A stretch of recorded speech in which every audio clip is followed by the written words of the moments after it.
I'm going on the record because part of what I think you're saying, I want to say for posterity. All right, go ahead. So you decided to, So I decided that I was going to stay on regardless if somebody came or not, because I'm going to take this 30 minutes to an hour and I'm going to listen to myself speak, and I'm going to use this to push me forward, because that's what I did with Periscope a few times I was on. I listened to myself a couple of times and see what I should have said or maybe don't want to say again and stuff like that.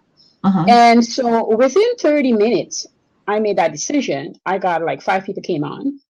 Then people asked to come in the seat. I was there 3 hours and a half later because the crowd got so big. And that's because indirect results of me staying on and deciding it was not because who was going to be on. It was just because this is what I wanted to do. This is a message. This is what I want to talk about. This is what I want to help somebody with. And hopefully somebody listened to the replay and it helped them. If not, I know it's going to help me. And I feel like that's my life with whatever I set out to do, whatever I decide to do. In my mind, we are born with so much of what we do in school, just enhance whatever it is we were born with. Okay. But I think yes and no. That I think we're born with certain things, but we are able to, what I call, manipulate them. But we were what? We're able to manipulate them. Okay. For sure. Okay. Yeah. And your example, I think, is a good one. Love you. Hello. Hello. My daughter loves to be on screen. Okay. I mean, although I can't have observations of them. Okay. But you're able to manipulate them. And by that, I mean, we're able to, well, going back to your example, you came on and said, okay, I'm going to just go on and see what happens. I'm going to go on and see how many people show up, because if nothing else, I simply want to see how I come across on camera. Okay. And because you didn't have those preconceived notions, you left yourself open to whatever the experience was, then you ended up having a positive experience. Okay. Does that make sense? That makes sense. Okay. And that's how it works. Negative people who are negative, because they are, and people who experience a lot of negativity, they first sent it out and just came back to them. Life is boomerang. I mean, I've watched it played out.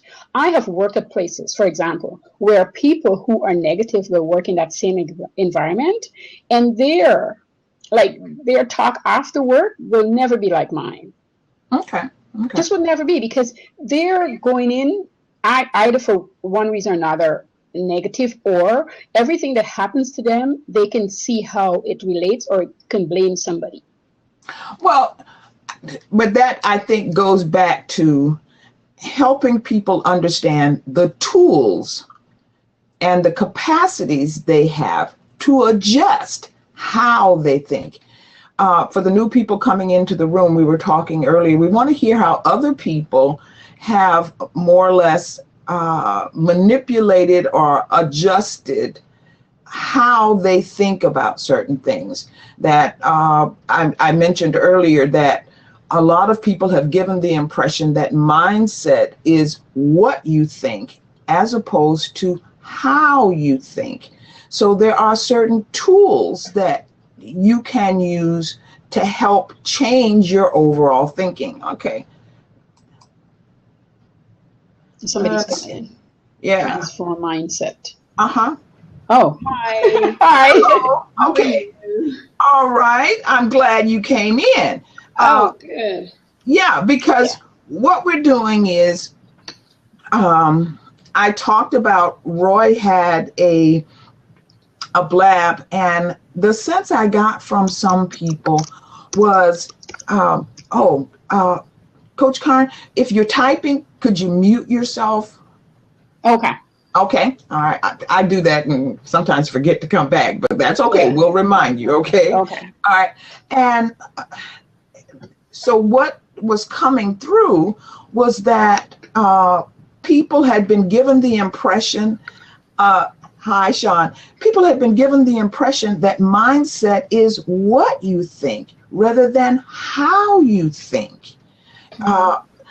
Right. You're nodding your head. Okay. It's basically because, I have a long story with mindset. Mindset is a process of thinking that you develop with time and experience. It's That's not like the how. That's the how. Exactly. It's a process and you learn the process. And I heard Karen saying that people are negative. No one is negative. Right. There's circumstances that make them think that way. This is how they perceive the situation in a negative aspect. But then once they just shift their perception, they can see things from a different light. It's like, when you stand and you would say, oh, why they have that and I don't have that? But if you look really closely, these people that they have everything might be not healthy, or they have other problems, but only and able to see what is from the outside. Nobody knows from the inside. And that's an interesting point because Coach Carney and I were talking about it earlier.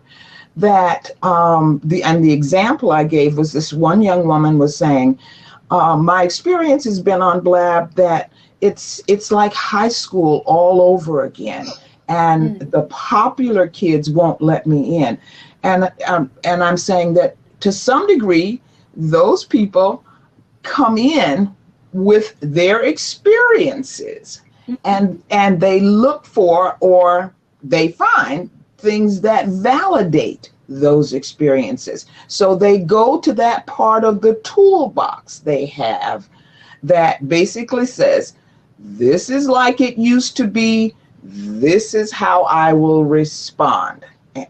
Exactly. Right. Exactly. And so that's why I'm saying mindset is not what you think, but how. But see, a lot of people don't know that. Process it and how you apply it. It's all in one. It's a whole. It's basically your mindset is up here. It's your engine. It's like a motor. It's your motor. So basically, this is what plots everything. Even the way you react, the way you smile, when you cry, when you talk. It's all up here in your mindset. And once you control that part, you control everything in your life. And that's why mindset. But the point that I'm making though is that there are, and I've seen them, there's a number of people on here just saying, oh, just do it, or just change your mindset, That's not easy. But that is sort of, I hate to say, the problem that people are getting that skews the message.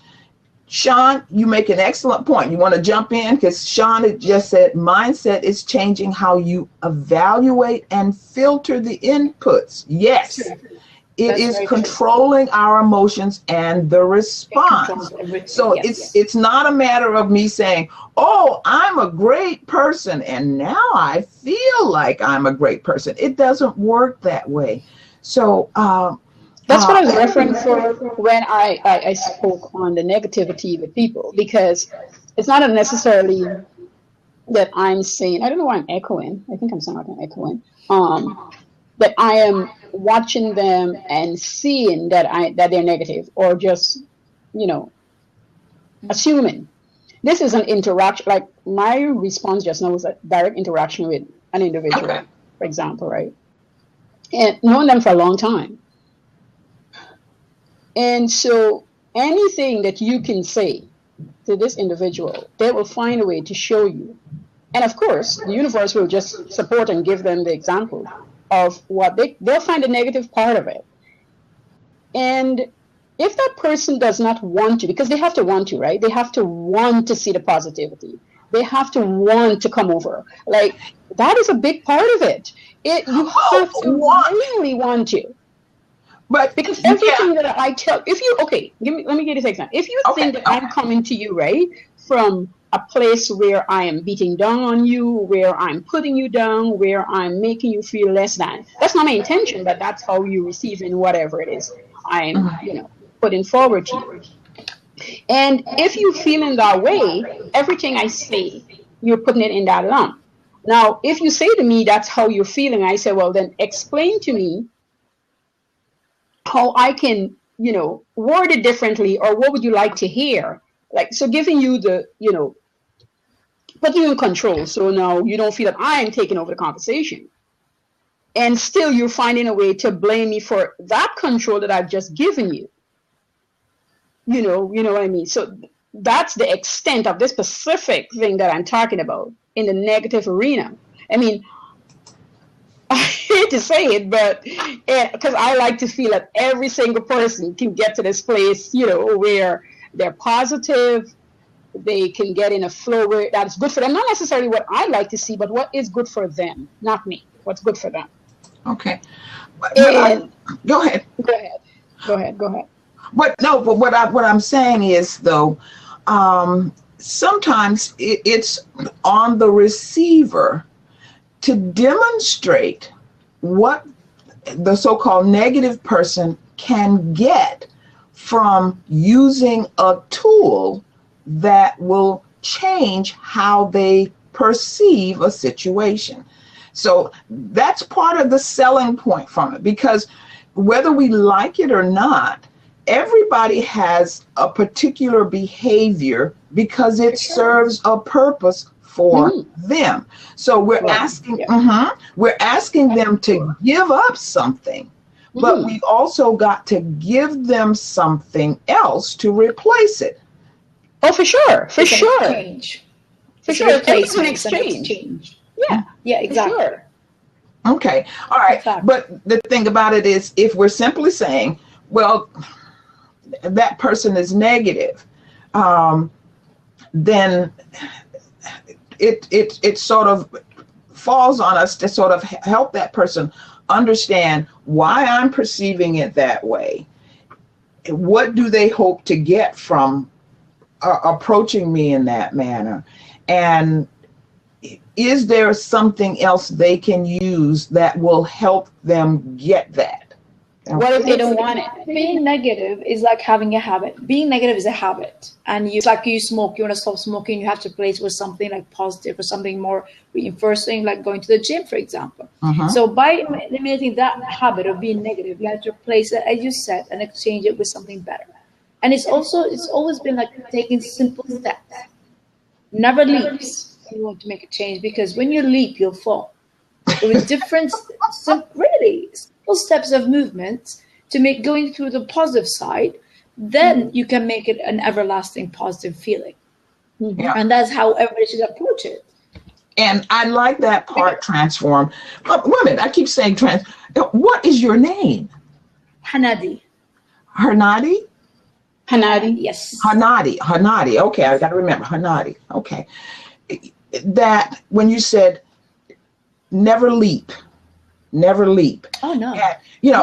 And, I like that just from the standpoint that sometimes, we have to take those leaps of faith, but generally those leaps are what give us an excuse to stay where we are. Okay.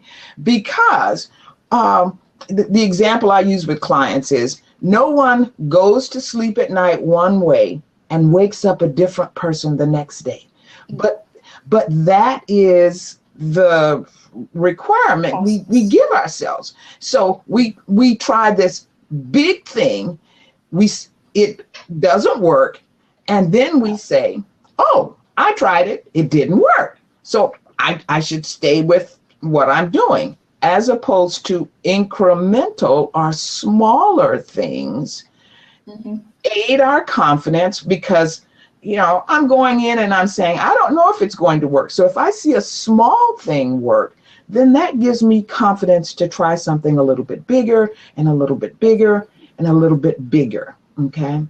Exactly. So go ahead. It's like a Swiss cheese. You put small holes with Swiss cheese and you start tackling a small hole, and then boom, you've done it all.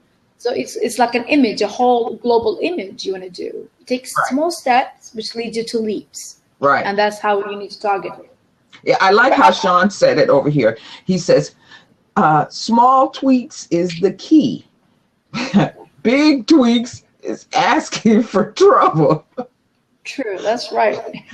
Because it's not going to happen. But that's how we sabotage ourselves. We say we want this thing. We say we want this thing. But then sort of in the back of our mind, we're sort of saying, well, what will happen if I get it? Will I be able to? So we in turn set up all of these big master plans, knowing we can't handle all of them. And then when it doesn't work, okay, it didn't work. So now I can go back to doing exactly. Yeah, true. It's true. So that's why always take small steps, steady steps, and you'll get wherever you want to do. Sean, hold on. He's over here typing away. Get in a seat, Sean. Get in a seat. He says, because he's saying when we try to make those big shifts is when we enforce the defeatist mentality. And that, well, good morning, sir. Good morning. And that is that self-sabotage. And if you ask the person, the first thing they'd say is, oh no, I'm not doing that. Cherrie, you noticed something? You noticed something, Cherrie? What? How many people in the room? 8. Okay. I'm not gonna say anything. Just okay. 9. 10. 10. Okay. Why? I'm gonna leave it there with you. I'm leaving it there with you. Okay, but go ahead, Sean. I love the beard. Isn't the beard new or something? Yeah, relatively new. Okay. I go back and forth. Sometimes I feel like shaving it, and sometimes I say, it's not that big of a deal. I like it. I like it. Okay. And part of it's when my wife starts hollering at me like, shave it. It's getting too uncomfortable. I don't like it. Okay. But part of the reason why I wanted people to come in, Ava Laura is saying, say it, Karen. What about the people in the... I wanted people to come on and more or less talk about what were some of the things that they did to change how they think, not what they think, but how they think. Because as I was saying before, that some people have given the impression that mindset is what you think and not how you think. And I totally agree, Cherrie. It's not what, it's the, like you said, it's the how, like you guys were talking. It's the process, it's the system that you have, like I said in the comments, for evaluating what comes at you. As a human being, we have 2+ million bits of information flying at us at any given time. Right. But we can actually only process consciously. And is it Hanadi or Hanadi? Yes, Hanadi. No, Hanadi. Some way spelled. Yeah. Which she's brilliant. I love her. She's been on Charlene's Mindset Blab this morning. Yeah, I've made a new friend. Yeah, and we're like kindred NLP spirits because I'm NLP too, and all that rapid change work that happens with that. Right. But, it is a process. You asked how to get past that defeatist mindset. And it's a conscious effort every morning, every moment, every day to change my internal vocabulary. That's the quickest way, instead of saying, oh, I can't do that. I can change it I can add one word and change the whole context of it. I can't do it yet. I love yet. I love that word. And changing, being very careful and conscious about using always, never, everybody, no one. Mm-hmm. If, what if? So, but. Have a lot of friends. I would do it with phones. I would like to have somewhere. And I know what you're saying, Karen. I've got some friends, and we actually went to visit them with trepidation, because we don't want to be rude and unsocial. But like every time we go around them, it's like we went to a vampire fest. Sucks your energy out. It just sucks us dry. Yeah, It's just, sure. it's like I want to come home and take a shower. There's so much Do a detox. Yeah, it's like, True. So But I'm that's gonna part of go the process is I use the conscious grasp of using my language, especially that internal dialogue, because Right. It's very we important. can be a lot of times we're really nice to people. We're like, oh, we meet somebody and we say, hey, Karen, I really see your greatness and you're doing a great job, and you got so much power in you, and then we're beating ourselves up behind the scene. Like, what the heck are you thinking, you idiot? And I was really bad at, I got, it's about programming when we're young, that things people said to us, we didn't know how to process them because we weren't, our brain wasn't fully developed and we didn't know how to process them. So we accepted it and became part of who we are. So it's taken a process to, like I said, consistent, conscious, moment by moment effort to change it, to stop saying, like when I used to scream at myself and cuss dirty words and for spilling a glass of water. Right. Oh, I'm such a damn klutz. And why Sean, can't... the best thing I've found with dealing with internal dialogue is to write it down and answer it. Mm-hmm. Mhm. Oh yeah. The same thing goes for. I don't feel good enough. Yeah. And then you answer, it's like, okay, Why? why don't I feel good Why don't enough? I? Yeah, it's Okay. about Actually- turning it into a question. Actually write it down and read it out loud. Trust me, it will just silence all these like gremlins up here. No, And you feel, oh, you know what? I'm brilliant. I can do more than that. yeah, But- you're And it's a exactly very right, good technique. because I that's always part of my use it. process. I use that conscious dialogue, mindfulness, meditation, timeouts. Starting my day with that.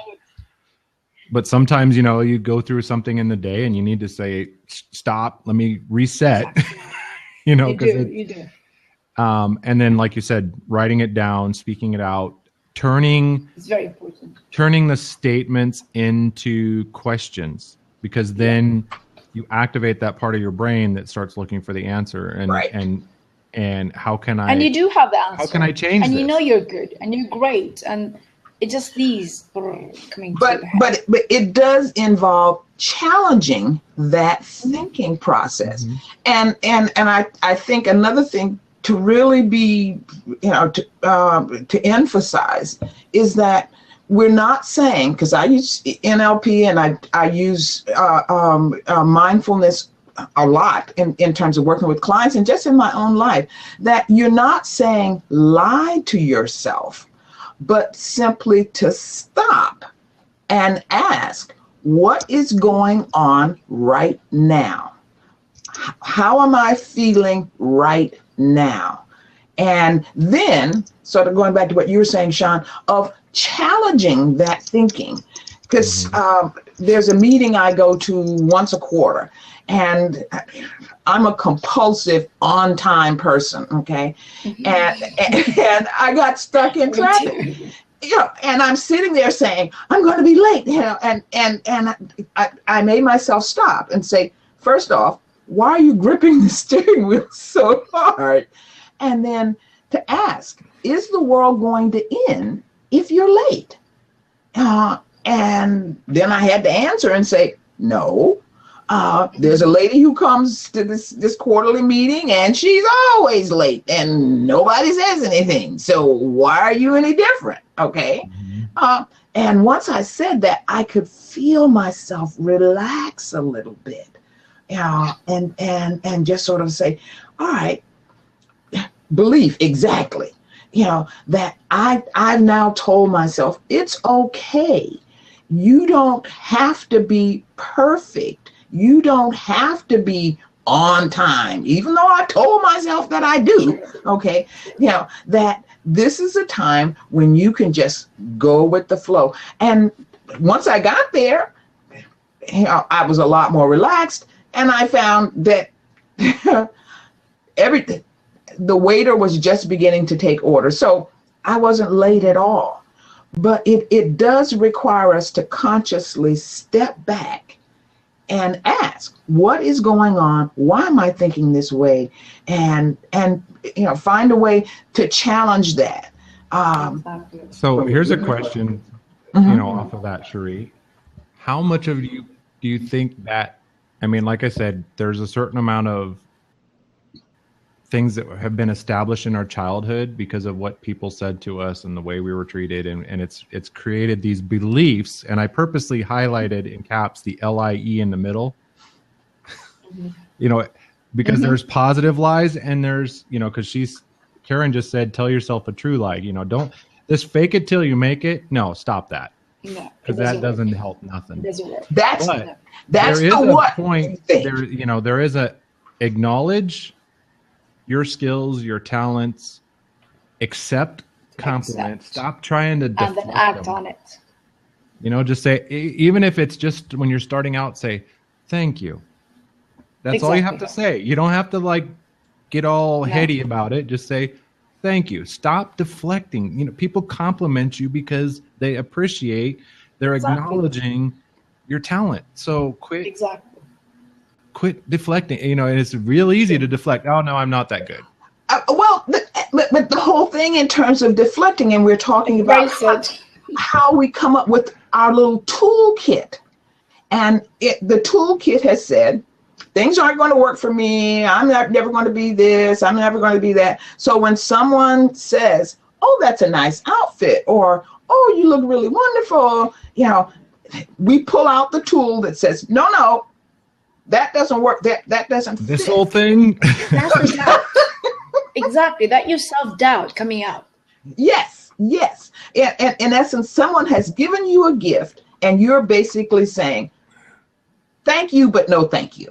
Right. You're tossing it in the trash and saying, thank you, but no thank you. And that's where I think, going back, that it does require us to emphasize that you can change the tools in the toolbox. And the analogy I always use with clients is, no one uses a tool that does not work. Okay. No one uses a tool that does not work. But sometimes people use the wrong tool for the job. Even then, yes. Like people use a screwdriver as a chisel. Right. Okay. I never thought about that.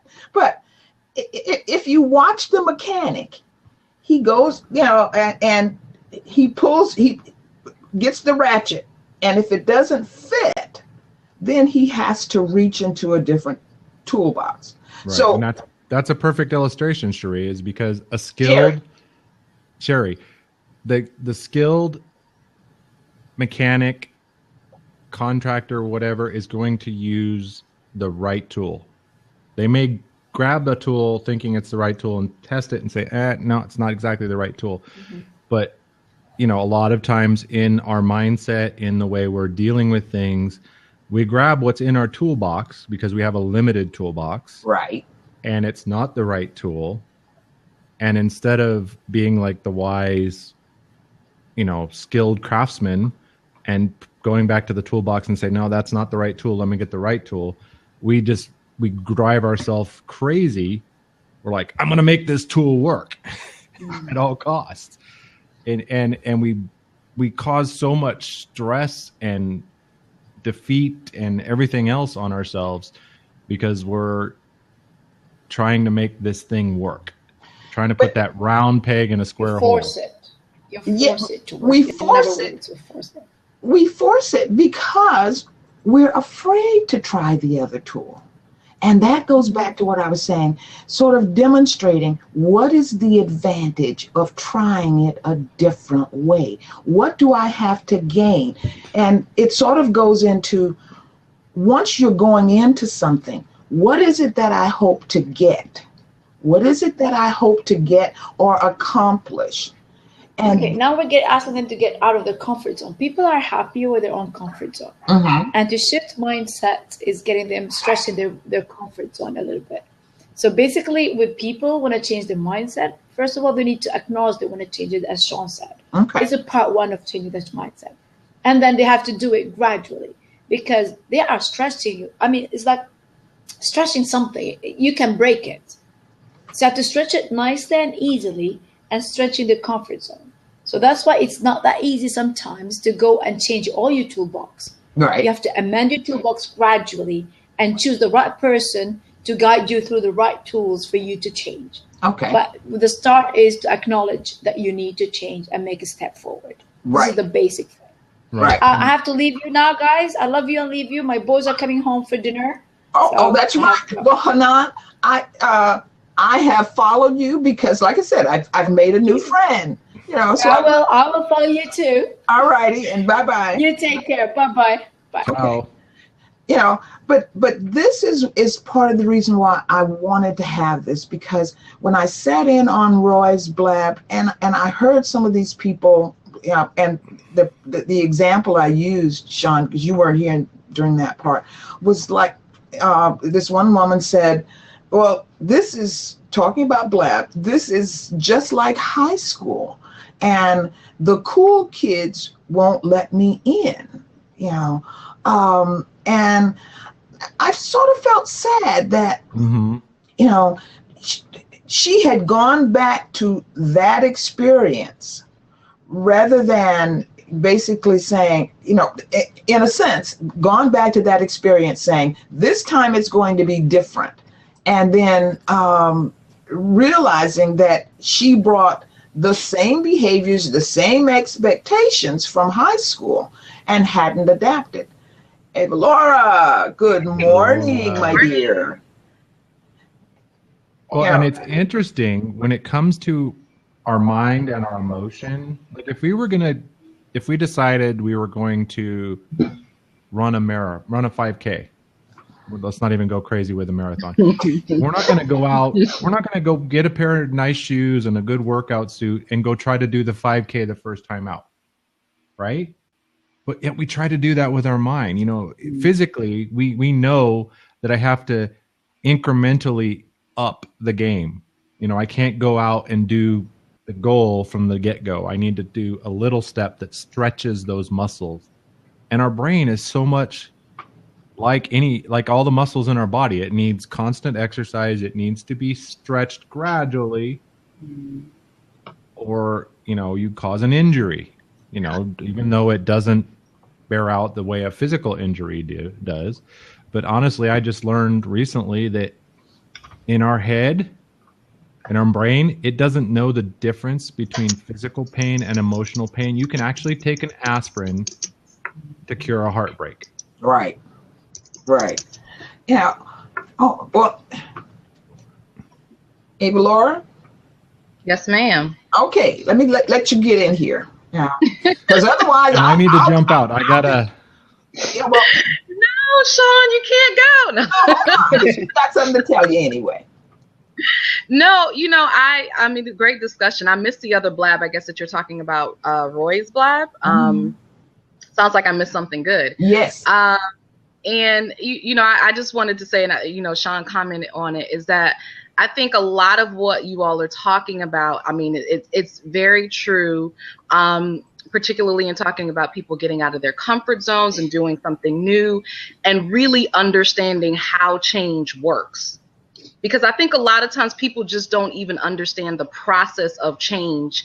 And so we sort of look at it as coaches, as counselors, as clinicians, and everything that we do. And we try to sort of force that upon them. And they just don't understand that it is going to take small, consistent action, you know, daily consistent action.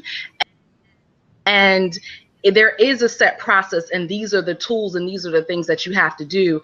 But people, they're not even there because they haven't even necessarily seen a model for change. You know, they're looking at their families and they're saying one way, they have this model, and they're recognizing that I don't necessarily want to be like that. That causes pain. That's not what I want. And so a lot of times what they try to do is the direct opposite. Okay. And the direct opposite is also painful because that's not in alignment with who they are either. So they go from one extreme to the other, and they never find that what is it that really works for me? Where should I be? Where's the model for that? Wait a minute. I heard somebody, Coach Jenny, I don't know what I want, but I know it ain't this. Yeah, that's it. And that's where most people are operating from. Ava Laura, I call it the pendulum effect, because like you said, we're in that spot, like Jenny just said. I don't want to be here. Mm-hmm. And instead of making these little adjustments, we take a swing 180 degrees out. And we're like, oh, nope, that isn't working either. So we swing back a little bit. That's not quite all the way to the old place, but it's a little outside of it. And they're like, nope, that. And we do just like a pendulum will do, swinging back and forth until it settles at the right place. Whereas if we just did little movements. And I think that that's the importance, what you brought up there, Ava Laura, of having this discussion among coaches, among those in the helping profession, is that we can bring stuff up like that. Like, how do we communicate all that we've learned, all that we know about change in the most effective way that the people we're speaking with get it? Right. And they can make those changes, and they're not just going, yeah, that's all great. That's fine. That works for you. Glad it works. Not going to help me. Right. Right. And that's why, I was telling somebody it's so interesting, like the way that I've been using Periscope. At first, I had this sort of set content that I was going to talk about because I have so much content. And what I really started, I have content today. But what I really started doing is just evaluating my everyday life and things that happened to me and changes that I had to make, mindset shifts that I had to make. And that has been so effective. So like the last scope I did was how I was rejected and what came out of that. And of course it was really popular because anybody hears about rejection, they're like, oh, Ava Laura was rejected. What happened? They just want and I know what you're saying. I did one on rejection and it was blowing up. Well, yeah, because think about it. Yeah, but it was a learning experience. People actually got something like, oh, wow, like she goes through things too. These kind of things happen to her too. And I said, and this is what I did. And this is how I grew from that experience. And so it becomes a lesson. And so they understand that I'm not just talking about this stuff. This is real. Mm-hmm. I experienced this too. And this is what I had to do. And if I can do it, you can do it too. But I think that comes back to giving them the tools to evaluate, because if they're taking these small steps, then there has to be a moment of reflection and evaluation, and giving them the tools to effectively evaluate. But I love when you said, oh, people flocked to it when you said I was rejected. Yeah, because it's the car wreck. Everybody wants, it's the car wreck, But the difference is once they got to the car wreck, then you brought in the ambulance and said, now here's how we fix, the people that were hurt in the accident. And I, again, it's that idea, going back to what I was saying, mindset is not what you think, but how you think.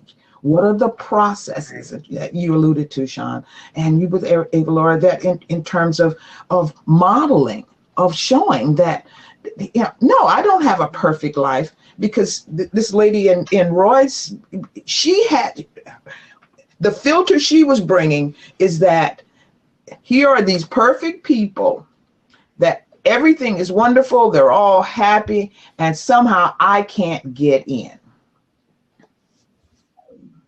All right. With that, I'm going to bounce. Thank you for coming in, Sean. You gave, That's why I don't jump in last, because almost always I get invited into the seat. And it's like I try to stay on the side. No, I'm trying to work.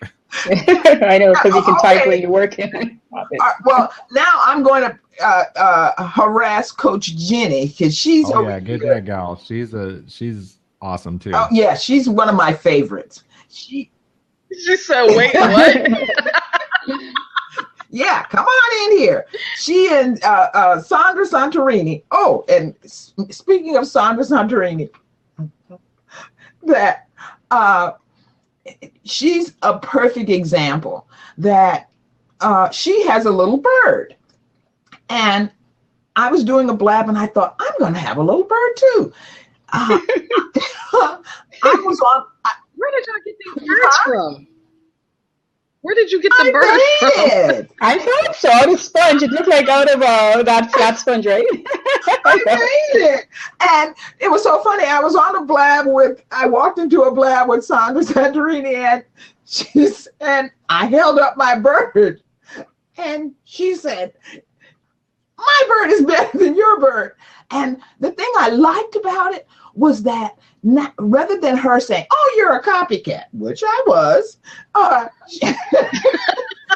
she said, now that's a point of bonding for us. Whenever I run into her, she says, hold up your bird and I'll hold up mine.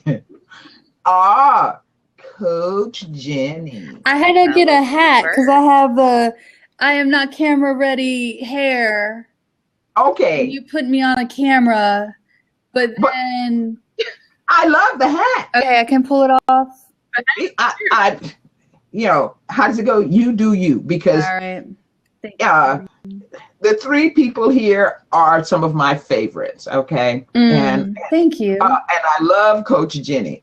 Because her little tagline of and she's heard me do it, cathartic shoves. That's right. That's what I do. I get a wig. I do need a wig. I do. That's for Blab. A wig Blab. Totally.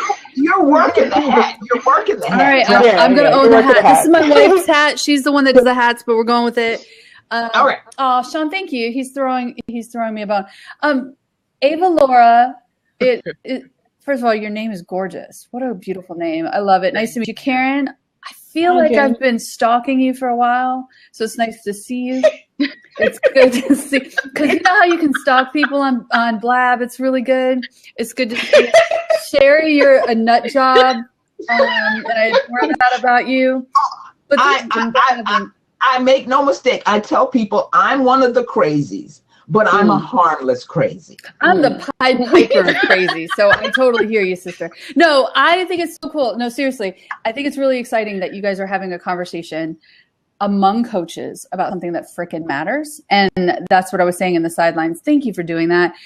And I'm guilty as well. We're talking marketing all the damn time. But you go to Blab and you look at what can we talk about right now, and most of the time it's marketing, and vaping or something. Right, or so, or random stuff. And it is really exciting to have these conversations. And I miss the beginning. Sean's like, that is a tweetable. I am. I often call the people in my Audacity lab, which is the League of Ambitious Badasses. It already has a great name, right? But I often call them, a bunch of misfit toys, because we don't really fit anywhere. So that's why we fit together. Pied Piper of crazy. Anyway, I think it's really exciting that we're talking about a defeated mindset and how to not do that. But I was here a little late and I didn't hear what Karen shared about that. So Karen, I would love to know a little bit about you and how you help people not own that defeated mindset, if I could. I take a little different approach, because when we were talking before, I can't remember the lady's name, the coach that left first, her name, but when I talk about negativity, she was saying, well, no, but I like to own it. I like the person to own their negativity, because I feel when you own something, you can move from it. And when you don't own it, you can't move from it. And this is a little bit personal, but I'll still share it. My husband is a very negative person, and he's just been that way. And so this is from inside out I'm speaking on. I'm not speaking on just somebody just here and there. And we've been married for over 32 years. We've got a 30-year-old. And so this is work I'm talking about. Yeah, you look 28. How do you do it? I don't understand. Go on. I'm sorry. Go on. Wow. Yeah, you don't look like you've been married for 32 years. Close. I don't know. I say black don't crack. Good. So this is a lot of inside lower my work. head. And it took him so long to even admit that notion, and then for us to get to discuss it. And it's still such baby steps in the discussion, because I can't coach him. He needs somebody else. But it's just the continuous discussion that we have to go through. So I tell people, my grandmother and my husband has prepared me for the toughest people yet. Because those people, were my cornerstone. They grind me. They pushed me in areas that I can't believe I'm alive to talk about it. But with such growth from it that I feel like when I meet people in certain areas and line of things, I can just actually sit back, take a breath, smile, not let it bother me. And we can move through things. You understand? So that's first to begin with. And I coach people, to answer your question, Jeannie, on budgeting and overwhelm. Okay. I choose that area specifically because of hardship that I personally went through and saw people go through. And I really serve really well in understanding why they're there and how we can move through and get them to the other side. I dig it. Did that answer your question? It did. Thank you. I'm so glad. Well, the one thing I would add, since Cherrie's putting me on the spot, she's mean like that. One of my cathartic shoves, like my classic cathartic shove, is a ground rule of my coaching. And it's turned into a ground rule of my blabs, that you're not allowed to say the phrase, I don't know. Or like any fancy variable. I'm really good at smelling a fancy I don't know. Well, I'm not quite sure, or I'm not really ready to make a choice, and all that BS. I cut right through that, because here's the thing. When you say I don't know, you're not making a decision. You're choosing to stay ignorant. Right. Even if you change your mind, and we're women, we can change our mind in 5 minutes. That's our prerogative. Even if you change your mind in 5 minutes, there's information in your knee-jerk reaction. So I encourage my clients, well, not encourage, I just don't allow them to use the phrase, I don't know, or anything close to it, right? There's a shove. It's just unacceptable. And I think that is how the defeated mindset shows up, right? Is that we go through lives with a series of I don't know, which is a way of not taking responsibility for any question that's asked of us. And I talk to my clients about this, about the big stuff and the little stuff. For example, when you say, hey, what do you want for dinner tonight? What is the first answer you get to that question? Oh, no. Right? That's what everybody says. Oh, no. Like, what if you knew? What if you just decided to not say, I don't know, about the little things like what's for dinner and what I would like for dinner? Wouldn't that train your brain and train your mindset to be able to say, well, this is what I want, or this is what I think, or this is my opinion, or this is my idea, or this thing scares the crap out of me, but I'm willing to talk about it anyway. I think for me in my coaching, where I see this defeated mindset is when people are so adapted to saying, I don't know, as a way to not make a choice and not take action, not move forward. Do you guys find that? But what is that? There's something behind that they don't want to make a mistake. They don't want to hurt the other person's feelings, and I don't want to say left and then have you say right, and sort of getting them again to go into the toolbox to say, hey, it's okay to say left and let the other person go right. Right. It's people pleasing and lack of confidence. It's fear, like Regeneration LBC, who I'm sure has a real name, is saying over there. And you guys talk about me. Thank you. I hate when I just call you by your tag. John, I'm sorry. So John says, I don't know equals fear. I think it does. I don't know is a way to embrace your fear, though, and let your fear lead. It's absolutely a safety valve, as Gerald's saying. I agree.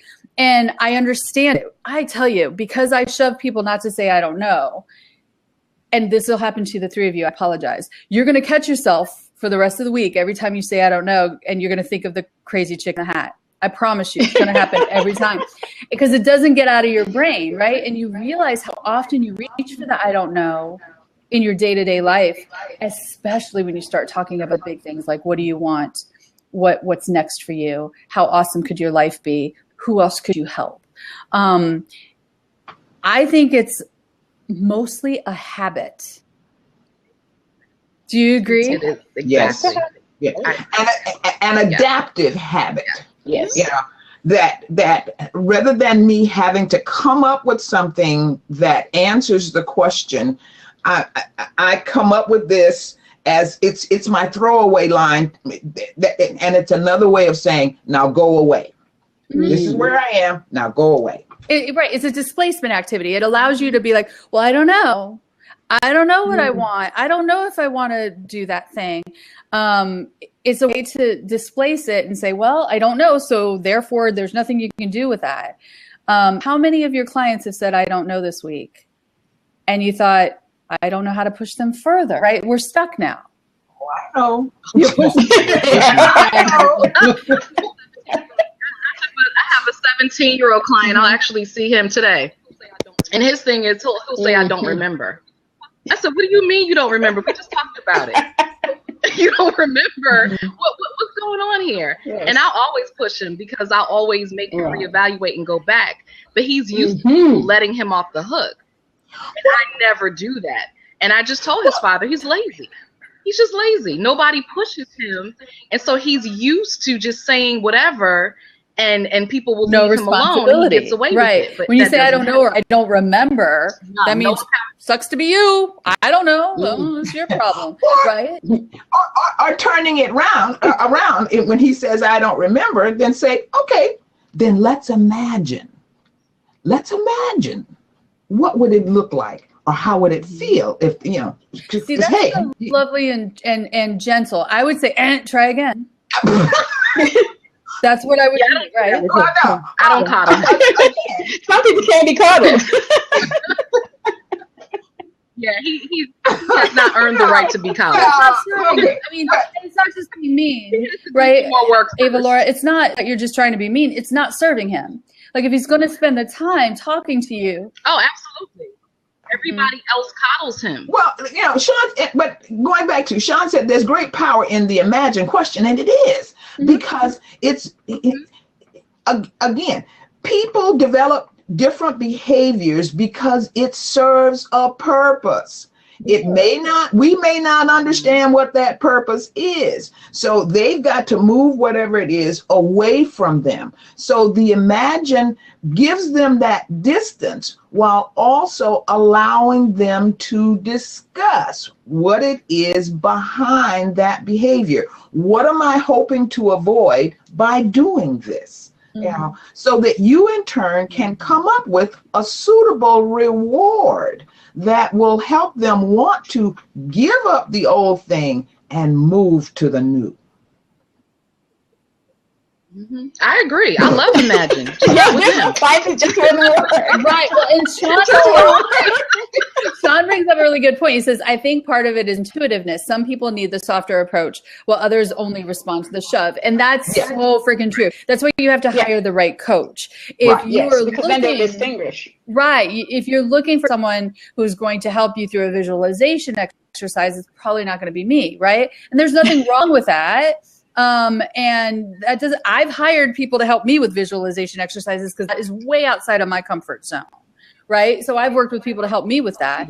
But if you need somebody that is going to shove you forward and push you forward, then, you know, I'm the gloves off girl, you know, but I don't think it's an either or, because there are some people that I will come in and say, you know, well, tell me how that would look. Tell me what you would see. And then if they, because I've got this one client and she's skilled at dancing around and changing the subject and getting it away from her. And then I'll say, tell me how that looks. And she'll do the little tap dance. And then I'll say, let's come back to it. I'm going to keep coming back to it until we get to it. So it doesn't have to be either or. It can be a combination of both. Okay. I like that. And I think that's the skill that Jenny is talking about. That requires that skill or the intuitiveness that, you know, that Sean mentioned, to know what approach is right and when. Because it's not just the approach, but when is the correct time. Well, and, you know, part of this, you know, how to not have a defeated mindset is to not just use our intuition as coaches, but to teach our clients to trust theirs. Right. Yes. Agreed?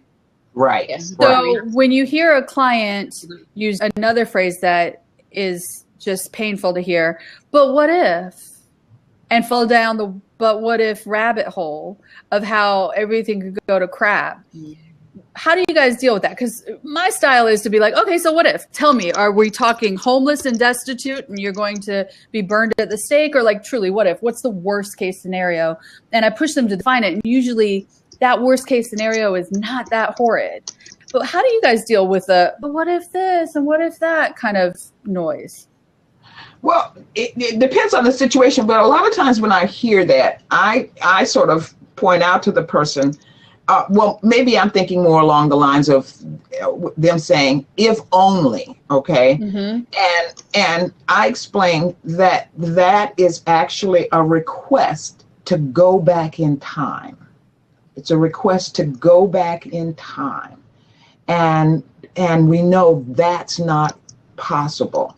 So we have to stay here and sort of look at where we are right now and where we hope to go. What tool do we plan to use to move us forward? And then how do we evaluate how effective this new tool is in terms of what we imagined, or what we envisioned? Yeah. I agree, Karen. I just saw your comment, and that's exactly what I was thinking. That's the shoulda, woulda, coulda. Hoping, wishing, praying. That does not exist.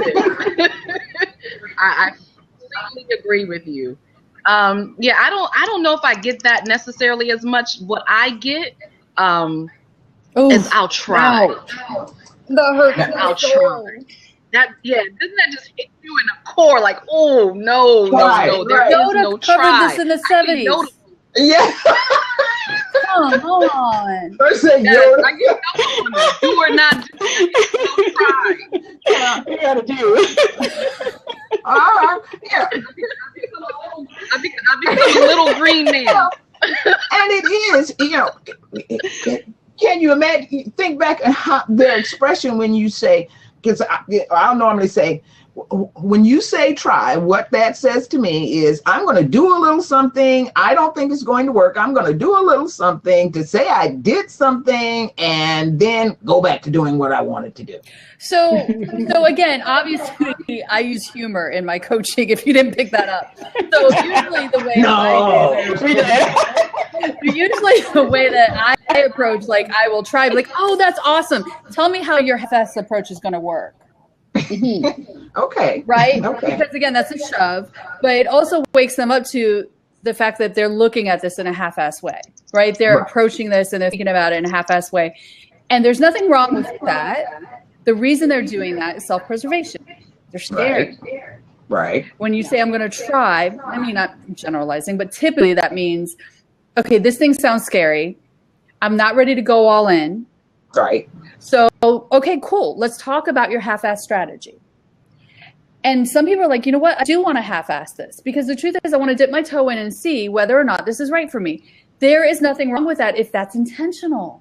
That's not defeatist, but if it's intentional, but let's be real about it. Let's call it what it is. And if this is something you want to test and try and dip your toe into to see if it's right for you, then let's make it an experiment. There it is. Hey, look at that timing. I love you, John. Right there. Let's make it an experiment. Wow, that was synchronicity on its Right. Yeah. But if it's an experiment, there's nothing wrong with that. And so sometimes I think we can get too stuck on that. But most of the time when they say, I try, and you say, okay, so let's come up with a half-ass strategy, they're like, oh, I didn't realize I was doing that. I want to go all in. Okay, so let's find an all-in strategy. How are we going to make that happen? Okay, somebody asked a question here, and I'm not sure. It says, how do you find the flip side in failure? And I don't know. I in my thinking, there is no flip side. Only I attempted something. This is what I did. These are the results. Yes. Did this? Can I give an example? Yeah. Even though this is food, can I give an example of where you can see? And this is food, right? Still coaching, but it's food.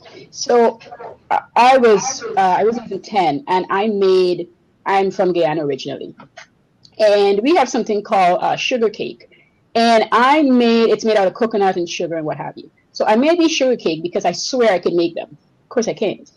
But I made them, and they wouldn't get hard because they have to dry and get hard, like something like fudge. And I put it in a bottle, and I failed, right? So I put in a bottle of water and I left it overnight. So when I got up the next morning, it started to get hard, but when I took one out, just the top was hard, so inside was still soft. And I left it in that water for like 2 to 3 days. And the third day, it got hard. So you see what I did with that failure? That seems like a failure.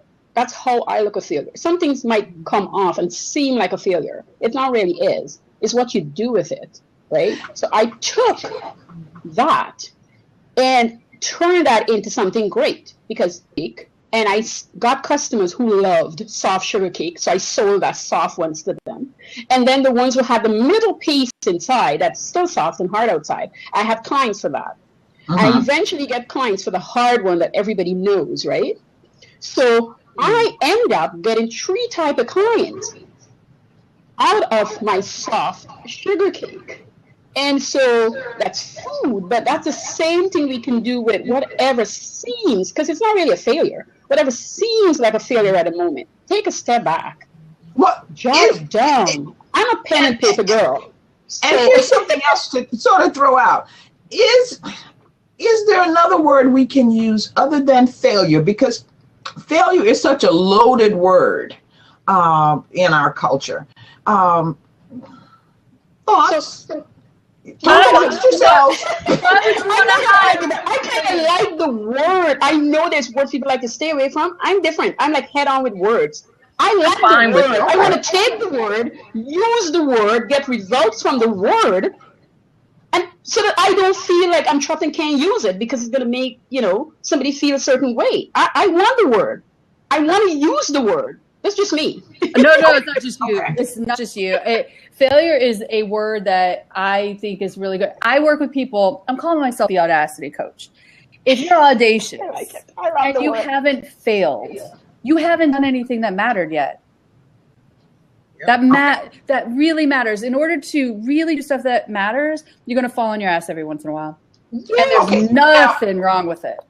Regeneration LBC said, and I like this. He says, I like failure as long as it has context and interpretation. Because I think because here's the rub. If I say the word chair, what I see for chair, you may not see for chair. So that's why I think his statement of context and interpretation, because I may say failure and all kinds of, and I go to a place where everything is overwhelming, nothing will work, and there is no positive that I get from it. So context and interpretation, I think, are really important. Ava, Laura, but then that goes back to your point of mindset. It's all about how you view failure. Thank you. And that's the vein of what we're talking about today. And here's the thing, and again, going back to personal experiences and modeling, and all of that, understanding that everything is used. Yes. Every single thing that happens to you has a purpose. You may not understand it. You may not know what it is right now, but it's all being used for a greater purpose. It is. So if you come from that perspective and that mindset, then you'll know even your failure has a purpose. Yes. Even your failure was there to help you to get to whatever you say your particular goal is, whatever it is that you want. That was what the failure was for. And when you can look at it in that way, then you can say, okay, what was the lesson in the failure? Right. This is what I attempted. This is what happened. Now, how do I analyze it? How do I break it down? What are some of the things that I can do differently? What are some of the things that I need to focus on or can keep doing or whatever? Where I think some people get so hung up on the word failure that this is what happened and it didn't work. Bam. But do you think that people are hung up on their failure, or they're hung up on their fear of the possibility of failure? Because the truth is, most people I know that have failed aren't afraid of failure anymore, because now they've learned something called resilience. Yes. Right? Okay. The people who are afraid of failing, in my coaching practice anyway, are the people who haven't tasted failure yet and are expecting it to be really gross, right? Okay. The truth is, at least for my clients, those crazy types, these ambitious people, they're more afraid of success than failure.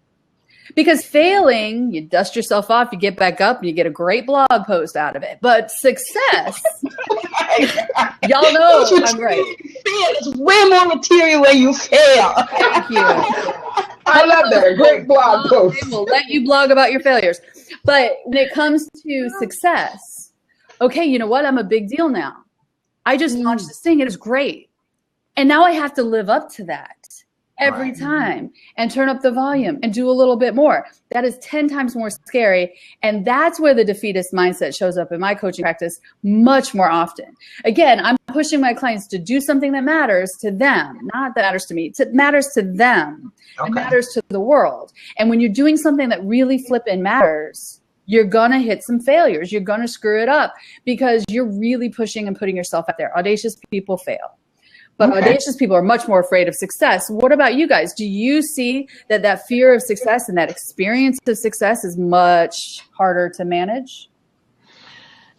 I think for some people, because going back to Roy's, what caused me to start this blab, that not all people are audacious, okay? So some people, they have this concept of success and that it has eluded them. And whereas there are some people, because I have a client like that, she has just been amazing, and it has somewhat consumed her because she had this ideal of what success would be like, and the actual success is not that. And it is a matter of working with her to now sort of grasp that she can impose some control. She can manage it. She does have some choices, you know. So I think there's a continuum. There's the not audacious people who want success but think it's something that will elude them. And there's the audacious people over here who, yes, they've had it, but they want it, they've had it, and yet it frightens them. Okay, and I can understand that, because you think about it.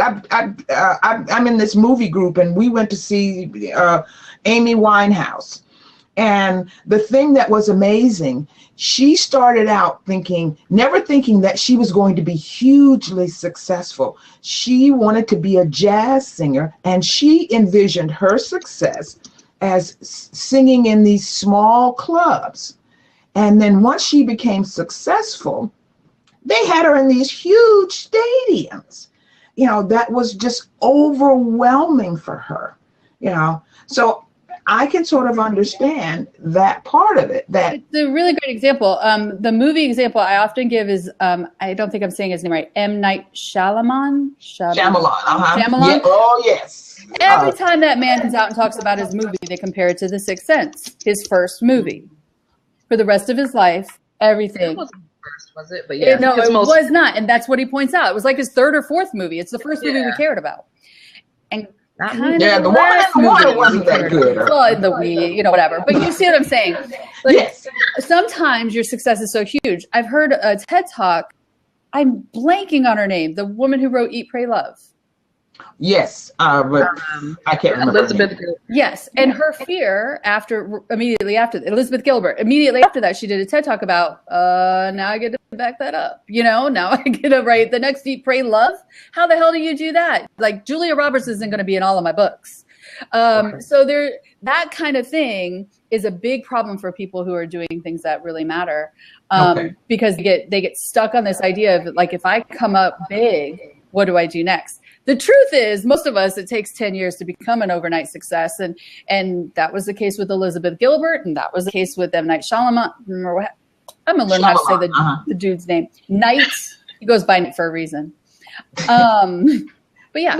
You know, you raise an interesting point, because I heard on NPR the other day, this woman talking about, and maybe it was her, that you've written this book. It was hugely successful. And then people continually ask you, well, what are you going to do to top that? And for you to go through the rest of your life more or less saying, my best days or my biggest success is behind me. And how do you adjust to that? How do you adjust to that? Because his name just left me. He started out as a big producer, Kenneth Branagh. He was the biggest thing, doing all the little Shakespearean plays and this, that, and the other. And he was the toast of Hollywood in England. You don't hear about him anymore. Mm-hmm. You don't hear about him anymore. And so how do you make that adjustment? Because we started out how not to be defeated. What happens when you're hugely successful? The examples we're using are based on your success is fame, right? And a lot of people measure success in other ways than fame. I want to be clear about that, right? So we use examples of fame because that's accessible and an easy example to compare. And we're life coaches, so we have to use analogies and acronyms or they throw away our toaster oven. So it's a rule. But that's the analogy that we're using, right? Well, I'll put it another way. What happens when you get what you want? Yes, that's where it really comes up. Or not what you think you want. Yes. That really, that lies, I think, the issue. And I love this topic. I have a group in Facebook called Super Soul Success. And yes, I did jack it from Oprah Super Soul Sunday. That's a shame.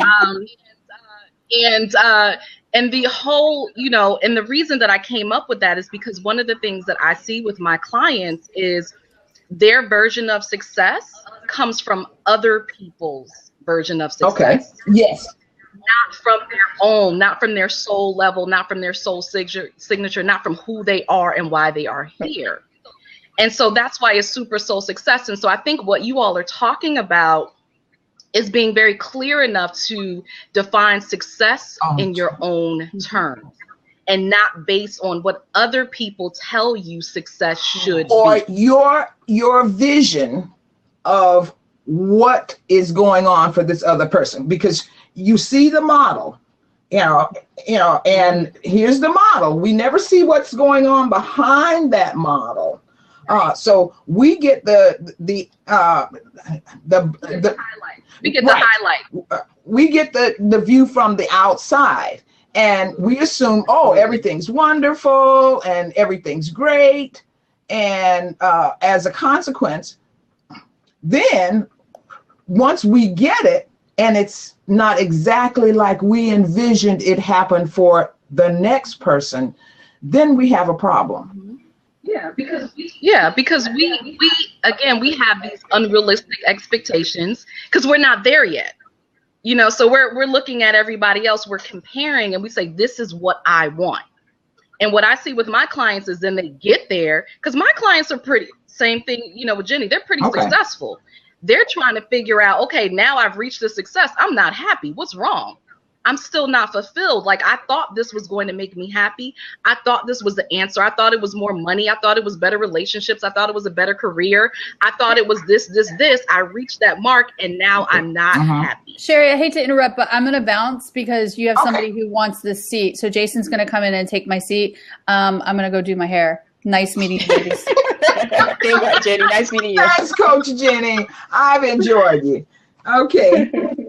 Wait a minute now. Okay. And Sean had a question about coaches going to Guatemala. Do you really have to ask Sean? I know. Coaches going to Guatemala. When and where, Sean? When, Sean? Let's go. What was the question? He asked how many coaches right? Wait, say it again now. How many coaches would want to do a retreat in Guatemala? Speaking at a retreat in Guatemala. I'll speak at a retreat in Guatemala. Hey, Jason. You guys I'm going to refresh, okay? Right. So, now, how's it go? Talk amongst yourselves. Okay.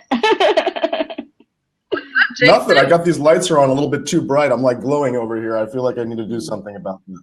It actually looks cool. You look kind of ethereal. All right, let it go. Let it ride. How are you guys? I saw Cherrie mention the blab to me, but she didn't give me a time, and so I never knew when to be here. So here I am. There you go. But I love the conversation. Really Right cool on stuff. time. Really cool stuff. So tell us about you, Jason. Yes. I've never met you. Oh, about me. So I've been coaching for 5 years now, almost full time. I've also been training coaches in neurolinguistic programming and more specifically neurosemantics, which is about how meaning, semantics, influences people's neurology. So people's states and people's behaviors. So yeah, I do NLP and more advanced and more, I guess, value-based form of NLP called neurosemantics, which focuses in on self-actualization. So that kind of ties in with what Avalora was saying a minute ago as to like, well, what happens when you set this huge goal and you achieve it? What's next? And I think that's the difference between growth-minded individuals and deficiency-minded individuals. Growth-minded individuals are always hitting their goals and always moving forward and always saying what's next and not looking back necessarily, but that's why I said that what I do with myself and my clients is I start with writing your own eulogy, because then you can't beat that goal. And go, okay, I did it. Wow. All right. Well, now, Jason, before you go any further, yes, there's a lot of coaches here or whatever, but there's some people who don't know what NLP is. So, explain that. Just sure. So NLP stands for Neuro-Linguistic Programming, and it's a simple way of looking at it, and I've got a bunch of articles that I've written. It's kind of easier to read about than to, yeah, right, alrighty then. Once you write that eulogy, I don't think you can achieve that goal and keep on pushing. Neuro-linguistic programming, NLP stands for Neuro-Linguistic Programming, which is about how your neurology, the neuro, is programmed, so having step-by-step sequences, using linguistics. So that's talking about actual spoken language for all of those people out there who are hugely into your story and all that kind of stuff. But it's also using the kind of subconscious languages of your brain, the pictures, sounds, feelings, the movies, the smells, the tastes, and all of that. NLP is simply modeling effective change agents. So the initial NLP was about simply modeling effective change agents. That's where the field of neurolinguistic programming started. But since then, there's been all sorts of modeling projects. So they've modeled effective salespeople, they've modeled effective public speakers, effective trainers, effective self-actualizers and leaders, and you name it, and neurolinguistic programming has modeled it these days. Okay, so, that's a lot. Okay, so let's turn it back, because part of what we were talking about was based on Roy's blab a few nights ago. And in terms of modeling, can you give some examples of how you've dealt with something that didn't work or a failure? Because that's part of what we're going around with. What tools did you use to get from, let's say, I wanted to go A to C and I ended up at D. Now what do I do? What tools did you use? Well, the first thing, I think it kind of came up in here, I've only been in the room for a couple of minutes, but to reframe failure as feedback. So I've heard a couple people mention that, and that's one of the fundamental beliefs that operates underneath neurolinguistic programming, is saying that there is no such thing as failure. If you got to point D, then you succeeded amazingly at getting to point D, right? It's not that you failed. You've gotten to point D, and that's a success. The point is that if that's not where you wanted to go, then you need to change your behavior. I definitely heard somebody say that. I couldn't see who. There's no such thing as failure. There's only feedback. And then I think then more importantly than dealing with failure then becomes having a good relationship with feedback. Because a lot of people look at feedback as a terrible thing. They think of it as criticism or as I'm not good enough. And so really building a better relationship with feedback, looking at that as your jet fuel for growth. Okay. So that was one of my hugest shifts. Okay. So how did you change your relationship with feedback? Because again, we're talking about tools that people can use. How did you go about making that shift? A huge one was going out and asking every single person for feedback. So, well, actually, even before that, it's really building up a resilient self-esteem, being able to build up to separate what people tell me about me from me and who I am. I love that, Cherrie. Wait a minute, Santorini is in. She didn't know I was talking about her early. We share a bird. Okay, all right. I want a bird. I want a bird. I know. Give me some cardboard. I posted it a pencil. I think I'm gonna make one. No, talking about Sandra, and she was, her response to my copycat bird was priceless. And it's part of what I mean, that rather than her, getting all huffy about it and this, that, and the other, now, like I said, we bonded over our birds, okay? And rather than her saying, you copycat Cherrie Mckenzie, even though I was, she sort of said, hey, show your bird and I'll show mine.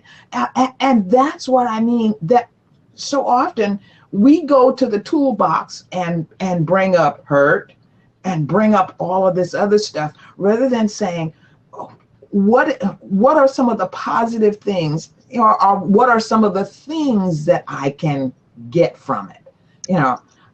Let's all flip our birds.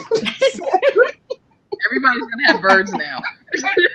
Mine is gonna be purple though. I'm going for a red bird. I want a purple bird. I don't want a blue bird. It has to be purple. Only Sandra. But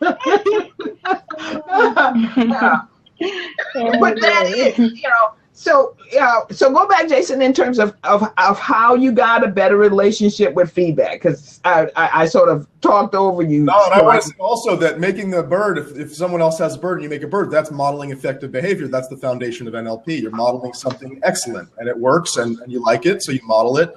And then, and then Avalora saying, I want to make mine purple, is then saying, I don't want to go with the conventional, level of goodness. I'm unique. I want to express myself.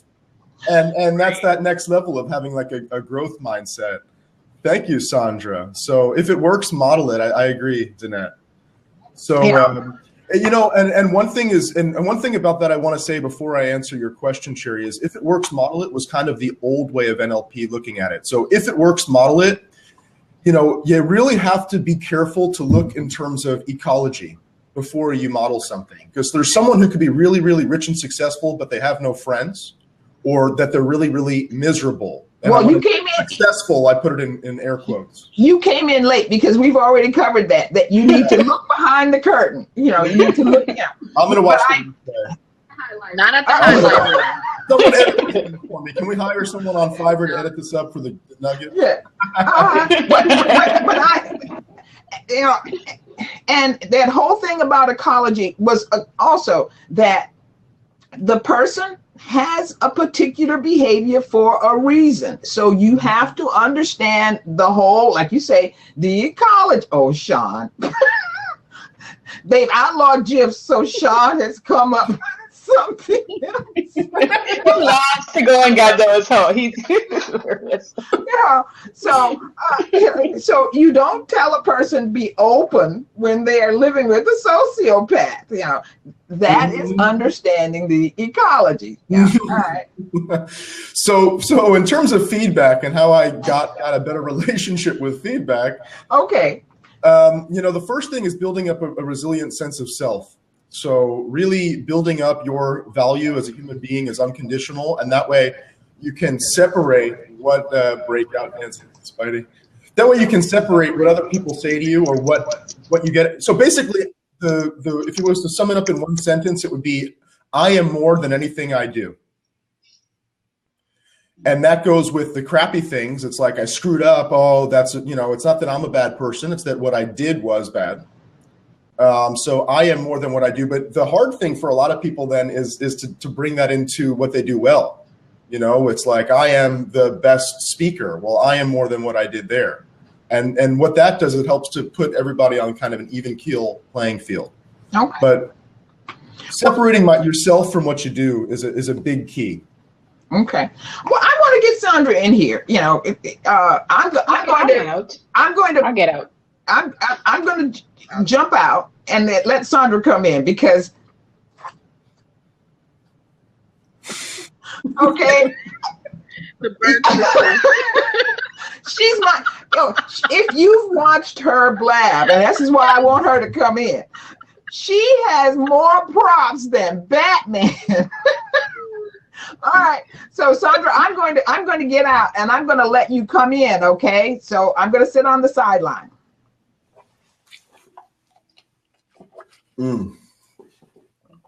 The happiest blab I've ever attended. All my blabs are yes. true.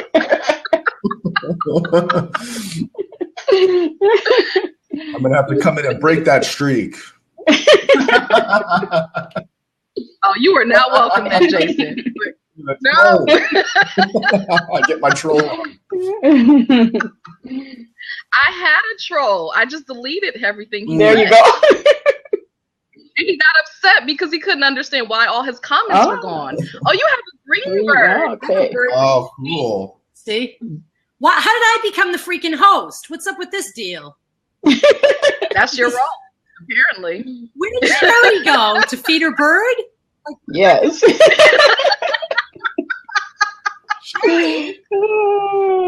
What is up? She's on the sidelines. But is that like a new thing in Blab?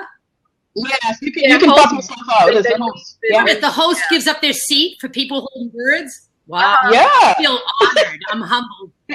You're special. So, Jason, I saw you on another Blab the other night. I have to remark that your lighting is very good. Your face looks so clear and bright. Why, thank you. I appreciate it. I was impressed. The other night you were on a Blab and everyone was like in the dark and you were like lit up like a beam. I got another one. I got a cool one. Oh, I moved it over. Hold on. Ready? I'll set up the full set for you. I just bought a light that makes you look 20 years younger and 10 pounds lighter. Okay, so what's the name of this light? Matt Sherman. Like if you created that, you would. I know Matt Sherman on here. He's a virtual reality app developer, augmented reality. I'm trying to pitch him the idea to create little glasses that you could program your image and people will see whatever you put there. Oh, that's cool. Wow. Yeah, give it a couple of years and there's going to be people walking around in virtual reality, just augmented reality. My mom tells me all the time, Sandra, if you could bottle up your energy and sell it, you'd be a freaking millionaire. So I did. I'm not a millionaire yet, obviously, because I'm holding a bird up in the lab in the middle of the afternoon. So that didn't work. So no, I got this giant, it's upstairs in my prop room. I'm downstairs at my desk. So I don't have all the props. So whatever Cherrie told you is false because they're all upstairs. So I took this bottle and put Christmas lights in it. It's like a big moonshine bottle and it lights up and I put a little thing in front of it that says positive energy. So it's really weird when I'm feeling kind of shitty and just kind of low. I turn that light on and I feel like something happens, right? It's just a night light. And then I found these really cool little bottles, like a little message in a bottle, and put them on necklaces and then just put a little teeny strip of paper in it that said positive energy. And I wore it around my neck and I was actually selling those for a while. So I'm like, maybe my mother's onto something. Who knows? I don't know. Like a fortune cookie. Good idea. How much do you sell them for? I think I was selling them for $8 or something. They were on a black leather band. I'm not even sure if I have any. This was several months ago, but yeah. And then I was using them as, you could actually put a little ribbon on it and use it as a bookmark too. But it says positive energy and it's stuffed in a little bottle because she said, bottle up your energy. And I'm like, okay, how do I do that? So I like it. I know, really. Oh gosh. So Cherrie, I'm honored that Cherrie has a bird. We're in the bird club now. So the first time I busted her, yeah, she was in a Blab going, woohoo, here's my bird. And I'm like, that's my bird. No, I'm only kidding. When I saw her hold it, I was inspired because I feel you know what? I must have inspired her to hold the bird. It's stupid because it's all about the bird, right? But the bird has a story. So I saw her holding hers up. Her bird wasn't as good as my bird, just saying. But no, I'm just kidding. So she took the time to create her own bird because my bird must have inspired her. or I inspired her, and she held it up. And basically what happens is it's contagious, right? Whether it's a bird or whatever you hold up or whatever you do. And it's all about my 3 words: being creative, having fun, and having energy, because I believe that people are attracted to that. Obviously it worked with Cherrie holding her bird, and now it catches on. So here is Cherrie talking. I pop in. She's like, we were talking about you. My ears are like ringing all day. I got to get like earplugs. I'm just kidding. So, but the fact is, if you do something that's fun and creative and energetic, and it's you, it has to be you. You can't put on a show. People like it, and it catches on. Whether Avala, okay, Laura, whatever. Okay, sounds good. I'm calling you A. A is obviously highly creative because she's gonna go out of the box and do her purple thing, and you know, whatever. But so that's the idea. But the idea of the bird is having fun, telling people to spread the message, because that's obviously what's happening in Blab. And my vision of Blab and what's happening is when one person in this square tells a little bird, their community is going to come flying in and meet whoever is in here, and then they're going to tell people. And that really is all what it's about. You know, the bird is just a fun little vehicle, but it's about community, and it's about bringing people together that are meant to be connecting and sharing and collaborating. So that's my story. I have no makeup on, didn't do my hair, but I saw Cherrie, and I saw her little bird, and she gave up her seat for me. That's like true friendship. So I told you the bird sisters. Funny how people are connected through odd things sometimes, you know? Yep. I love telling stories. I'm a natural born storyteller, and I believe it was passed down from my parents. I have an 85-year-old dad and an 82-year-old mom who are, you know, my family just remarks on like, wow, they're so lively and so energetic because they entertain people, they tell stories, they love to help people. And, you know, they're not the typical elderly that might just sit home and read a book or do a crossword puzzle. They get out there, and, you know, my mom every day tells me stories about her helping her friends that might be kind of down and depressed. And my dad's they're both Italian, but my dad will go to the bocce court and cheer up the Italian guys that, you know, are having a bad day. And that's the kind of stuff I feed off. And I hear that. I'm like, God, you know what? I'm blessed that I have parents that pass it down. And if I have a gift of storytelling and I can cheer people up and inspire people, I want to do the same. So that's why I claim the name Inspirational Expert. People are like weird on like, can you call yourself an expert? Why do people call themselves an expert? So for 20 something years, I feel like I can claim the name because I've been inspiring people in all my past jobs. And so that's pretty much it. All right. These 3 people are being like, Cherrie, what did you do? She doesn't stop. No, I agree with the stories, and I mean, in Zaraya, she said storytelling is a lost necessity. I agree. Yeah. People learn from stories. You know, my teacher is African, and that's how he teaches, through stories. It's cool. So I think it's such a powerful movement, and it's so underrated. Yeah. Yep. And I think I'm looking at the topic, because I'm probably not even staying on topic, how not to have a defeated mindset. I think the easy cure to that is wake up in a positive mood and set a positive intention for the day and just damn believe that it's going to happen. Because if you wake up with a defeated mindset or stress or anxious or worry or any of that bullshit that tries to get in the way, then you are going to have a defeated mindset. You're probably not going to be productive, and you're probably not going to stay on track. And so I think the minute your feet touch that floor in the morning, you have to say, you know, I'm going to have a great day. I'm going to have a positive day, and just start believing it. And you'll see things coming together and things happening, I think, because a lot of times that other stuff does get in the way. But I've learned over the years, because I used to let it get to me, and I used to feel like, you know, I'm a failure. Everything I'm doing is wrong. No one's listening to my message. And after several years of, you know, being positive and teaching positive, that's the only way to go. It really is. So everything's all up in our little mind. And sometimes the little birds talk to us and they give us positive messages. No, I'm only kidding. Yeah, they do. That's called intuition, right? So Cherrie, you can just say, get your ass out of my seat. I want to come back. You know? Yeah, she had a question, but I don't understand her question. or how do Even I, before you or get out will of I bed. deal with whatever Yeah, happens? even before you get out of bed, that's true. So while you're sitting there meditating, or I go to sleep, I have a pillowcase that says "Dream Big." And my husband now, like in the middle of the night, will like lean over and steal my pillow. I'm like, get your hand off my damn pillow. That's my dream big pillow. Look at your own dream big. I think that's probably the mindset I'd go to sleep with, though. Just like Cherrie had said, go to sleep with the mindset, then wake up with it. I don't know, and then maybe you'll dream. I'll dream about my bottled energy. I think Cherrie was saying that wake up in the morning and say, I'm going to have a great day, or I will deal with whatever happens. Okay, I was like, what did She said. I'm ready to come back in, so I'm going to X myself out. Yeah. Because So here's Roy that started this off.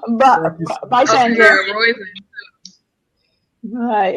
love you too. Thanks for your bird. So here's Roy who voice started this of off. here's Rory. His ears were ringing when we were talking about him a minute ago. Yeah, the voice of Black. Okay. Well, now you see why I love Sandra. You know, she is, and she didn't show you even half of her toys. Okay. I believe it. Yeah, she's got her props. She's got a periscope. She's got and all of that. Okay. And Roy's ears must have been burning. Wait a minute, I warmed up the seat with my big butt. You know, Roy's ears must have been burning. I'm fine, Roy. I'm fine. And you know, you sort of inspired this blab because I was mentioning how some people seemed like, yeah, you did. And he's going, some people were saying, you know, I don't feel like I'm making a connection, things of this sort. And I wanted to do something to let those people know, don't stop. There are things that you can do that if one thing didn't work, reach into the toolbox and pull out another thing. This is not back there when you were in high school, or this is not last week. This is right now. And what can I do in this particular situation? And I hate to begin to, Roy, if you want to come on, you better, because I started this. I've been here a while. I've been here. I know, because I started this at 11. It is now 1. Cherrie, what did I tell you? Cherrie, what did I tell you? Okay. Yes. Thank you, Coach Carter. Yeah, you have to have a game plan on Blab. I come in, okay, 90 minutes or less. That's it, and it's done. Well, everybody, and I'm not saying something that, you know, everybody hasn't heard before. I just planned for it to go for an hour, and then everybody started. Well, Ronan was in another blab earlier, and I was telling Coach Karn, I said, I saw him come on at 11, and I was thinking, a lot of people are going to go over there. In fact, I want to go over there. Yeah. Hi, Roy. Oh, Roy, your audio's not coming in. Can you guys hear him? Okay, No? now I should be here. Sorry. There you Okay, go. all right. Hello, Roy. I'm a little slow this morning, and that's why I'm so late, but I'm glad I at least made it before you ended. So, my goodness. What's the secret password? Scotty Waddy, duct tape. Inside joke. Jason, how are you? Ava, Laura, Good. How are you guys? Oh my goodness, I inspired this. Cherrie, come on, what happened? I'll catch the replay, but here's the thing: mindset. That's one of my super duper lowest common denominator words. If you switch or change your mindset, your life will change. Right? We've all heard that. But the question is, how do you do that, right? I don't know if you covered how do you do that. Yes, because we were talking about mindset is not what you think, but how you think. And we sort of tried to clear that up. You know, it's not necessarily what, but what process you follow, how you, what are some of the tools that you would use in order to do that? Well, okay. So did you cover like self-esteem, how the way someone looks at themselves? Here's a one-liner that I haven't used on a blab yet, I don't think. And if anybody's heard me say this, please correct me, but I don't think I've used it. Okay. This is a selfie quote. This is something I came up with. I looked to see if anybody else had said it on the internet, and no one had. So I'll claim it. Very few of them I can actually claim. Usually I'm repeating what someone else has already said, and that's okay, because that's great. So the way you see a person is the way you treat that person, especially if that person is you. Have I said that before? Anybody ever heard me say that? Not that I remember. Y'all agree with that? Do y'all get that? Yes. The way you see a person is the way you treat that person, and especially so if that person is you, because a lot of people treat themselves without that self-love that's healthy.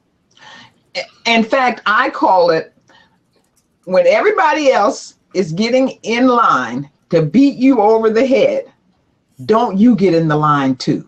Right, and you're usually in the first, you're like first in line, waiting to beat yourself up. So you're leading the line. Yeah, because, a lot of people do what's known in some, circles as projection, right? You know what I mean? Yes. So they project onto other people what is part of the way they think about themselves. Right. I get that a lot, because I'm hearing an echo, guys. Because yes, I share the truth bluntly with people. I get right in your face and tell you, look, here's what I see. Take it or leave it. The way I see you is the way I'm going to treat you. And what I've noticed, and especially out of yesterday's blab, is that I seem to be treating people with a lot of comfort, and they feel comfy to be able to share that. I treat them with a lot of value. People were feeding back to me that, Roy, I feel so comfortable when I jump into one of your blabs. I don't always feel that comfortable when I jump in other people's blabs because of the way they speak to me, and it just doesn't feel as comfy as when you speak to me. I'm just kind of paraphrasing a little bit and making it lowest common denominator. I'm not trying to toot my own horn. I don't do that. I don't ever want to do that. It's embarrassing to do that. But that's been some of the feedback that I've been getting. So do you guys get that too? Do you guys feel comfortable in my presence? Do I project value to the people that I speak with? Or, yeah, Cherrie, please. You and I have made a great connection. I think we're connected at the lip. Oh wait, is that connected at the lip, or is that connected at the hip?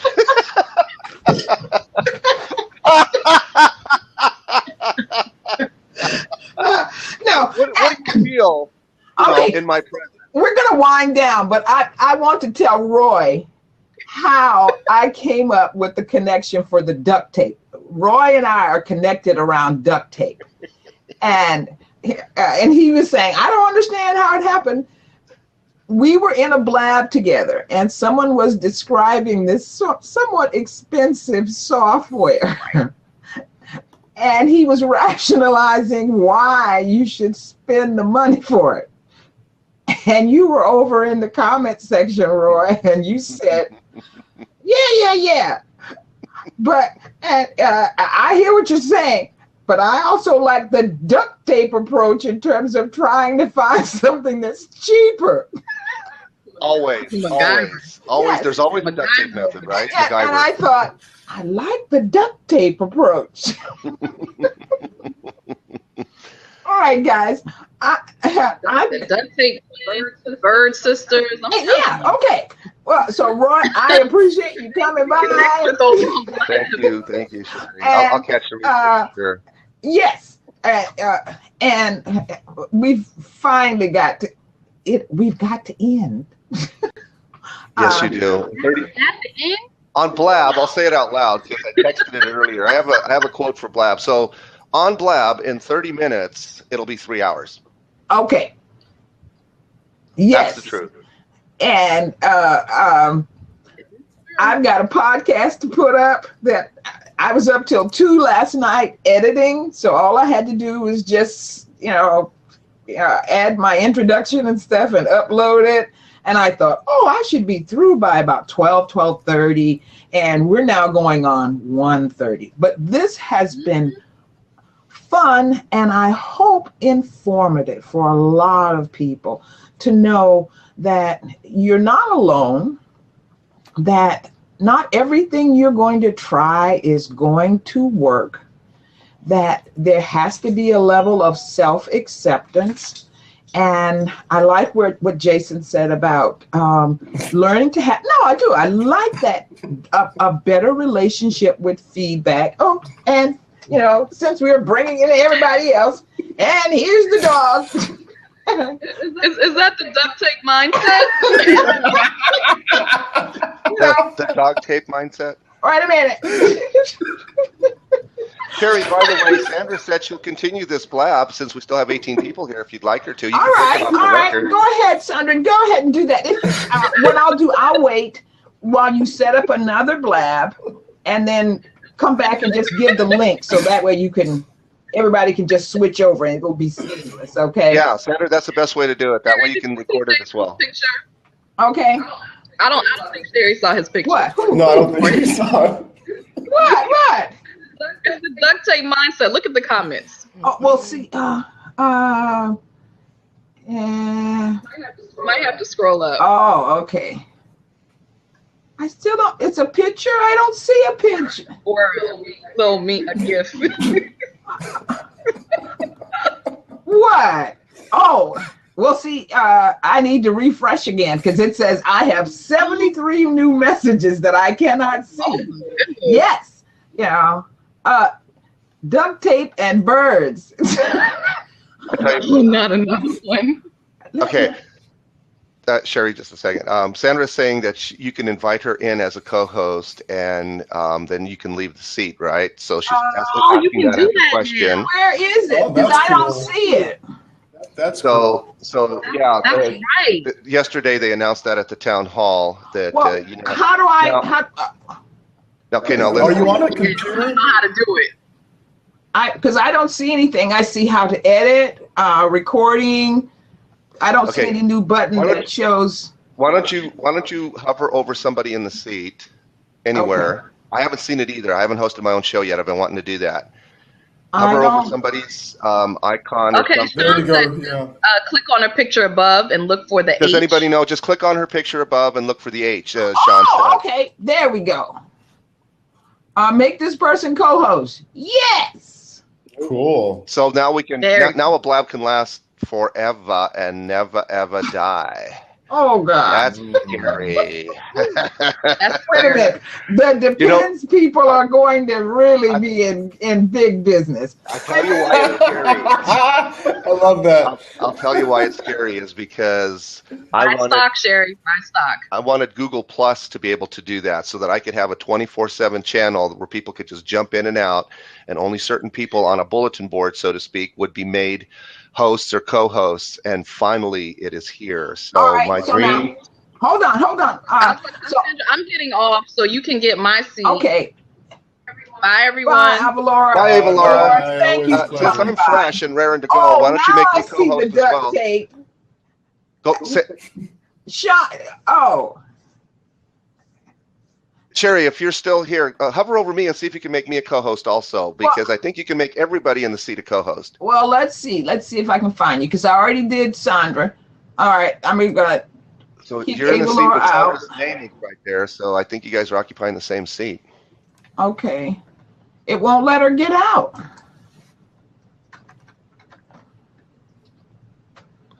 See if you can make me a co-host and see how that works. Hold on. Sandra says the seat is locked. Oh yeah, I don't see another place to jump in. Yeah, because I keep doing Sandra as the co-host. Okay. And I tried to X out Avalora and she won't go. Okay. You might need to refresh. And when you refresh, it should. Okay. All right. We'll stay here. So. Hello. Where did you come from? I was behind. Bird is not ready to fly away. Literally. That's why. Yeah. That's why. Cool. Okay, so now if you're the co-host, see if you can pass co-host over to Jason and myself and see if that works. While we're at it, we might as well experiment. Host. What's that? What am I, the co-host or the host?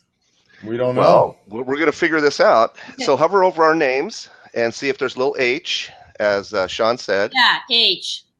Make this person a co-host. Ah, yes, there it is. It says, okay, I'll read what it says. Okay. You have been made a co-host. You can now accept calls, moderate the room, and keep the blab alive. Wow. Hey, what about me? I feel left out now. I'm like in the corner. Fabuloso. Bird is not ready to fly. Wait a minute. I am disempowered. Even the doggy, wait a minute. Even the doggy's holding the breath. Oh, wrong way. I got my dog is here too. I'm not even in my office. Okay. Well, you guys. So wait a minute. What happens? Should we change the title and then you're gonna get the